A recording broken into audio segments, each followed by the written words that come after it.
Bienvenue dans cette nouvelle vidéo. Aujourd'hui nous allons parler du naufrage du SS Valencia en 1906. Le SS Valencia était un paquebot de la Pacific Coast Steamship Company qui naviguait le long de la côte ouest des États-Unis et du Canada. Le 22 janvier 1906, le navire quitta San Francisco à destination de Seattle avec à son bord environ 108 passagers et 65 membres d'équipage. Cependant, le voyage ne se déroula pas comme prévu. À cause d'une erreur de navigation, le SS Valencia se retrouva pris dans une tempête violente au large des côtes de Vancouver Island, au Canada. Les vents violents et les vagues déchaînées frappèrent le navire, l'endommageant gravement.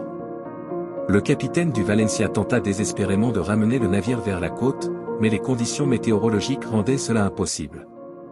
Le navire dériva finalement vers les rochers de la côte, près de Cap Bill. Les passagers et l'équipage furent confrontés à une situation extrêmement dangereuse, avec des vagues déferlantes et des falaises abruptes. Les efforts de sauvetage furent rapidement mis en place, mais les conditions rendaient les opérations difficiles. Des tentatives furent faites pour envoyer des canots de sauvetage à la mer, mais certains furent écrasés contre les rochers ou submergés par les vagues. Les habitants locaux se mobilisèrent également pour tenter de sauver les naufragés, risquant leur propre vie pour les secourir. Malheureusement, malgré tous les efforts, le naufrage du SS Valencia fut dévastateur.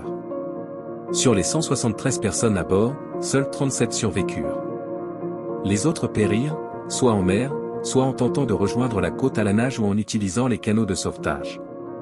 Les conditions météorologiques extrêmes et le manque d'infrastructures de sauvetage adéquates furent des facteurs qui contribuèrent à cette tragédie. Le naufrage du SS Valencia est souvent considéré comme l'un des pires désastres maritimes de la côte ouest nord-américaine. N'hésitez pas à vous abonner à la chaîne pour découvrir toujours plus d'histoires palpitantes.